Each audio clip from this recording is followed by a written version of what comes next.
Recently में अभी new Delhi में एक ब्लास्ट हुआ है कुछ ही देर पहले रेड फोर्ट के सामने।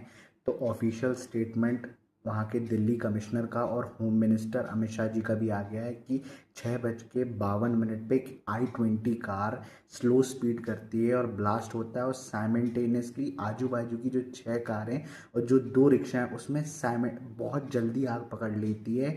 और ये सोचने की बात है कि इतनी जल्दी आग पकड़ती कैसे है। ऑफिशियल स्टेटमेंट है कि 8 लोग अभी तक उसमें किल हो चुके हैं और 24 से 25 पीपल मोर देन इंजर्ड हुए हैं। ये चीज़ को अमित शाह जी ने बोला है कि जितनी एजेंसीज हैं, दिल्ली क्राइम हो गया, NIA हो गया या NSG हो गया, हर अपनी मैक्सिमम पॉसिबिलिटीज़ पे जाके हर तरीके से इसको चेक करी जाएगी। और ये स्टेटमेंट उन्होंने 2 बार रिपीट भी किया है। अब पूरी इस चीज़ को समझने के लिए अपन एक दिन पहले या 2 दिन पहले जाते हैं, तो साइमल्टेनियसली 3 चीज़ें बहुत बड़ी सामने आई थी इंडिया के सामने कि एक गुजरात में 3 टेररिस्ट उसी दिन पकड़ाए गए थे।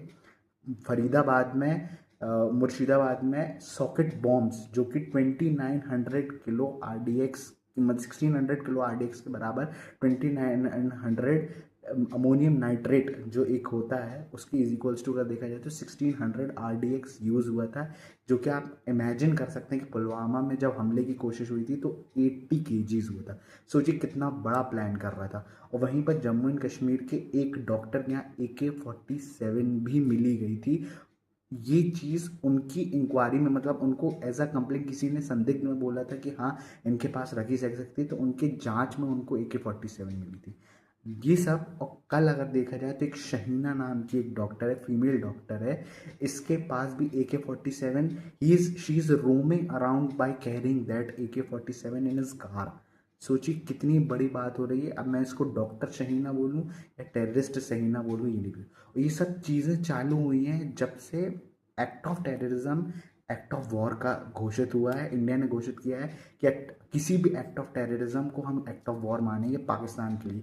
तो पाकिस्तान ये कर रहा है कि अगर करना ही है वॉर तो अच्छे से, क्योंकि वो सिर्फ कश्मीर में नहीं इन्फिल्ट्रेशन करना चाहता, वो हर एक स्टेट में इन्फिल्ट्रेशन करना चाहता है इंडिया की, जिससे कि पूरा इंडिया डिस्टर्ब्ड हो, जितना डिस्टर्ब हो सके हो। क्योंकि ये साइमल्टेनियसली 4 दिन से चीज़ें चल रही हैं और सेवरल सिटीज़ में अभी हाई अलर्ट कर दिया गया है, जैसे मुंबई, दिल्ली, बेंगलोर, जितनी भी मेजर सिटीज़ हैं सब में, लखनऊ, क्योंकि लखनऊ में भी चीज़ें मिलती जा रही हैं वो जो नहीं मिलनी चाहिए, मतलब ऐसा कि टेररिस्ट से रिलेटेड मिलती जा रही हैं। ये सब चीज़ें मिलती जा रही हैं। अब आपका इस पर क्या पॉइंट ऑफ व्यू है? ये क्या ISIS ने कराया, ISI ने कराया? Please state that.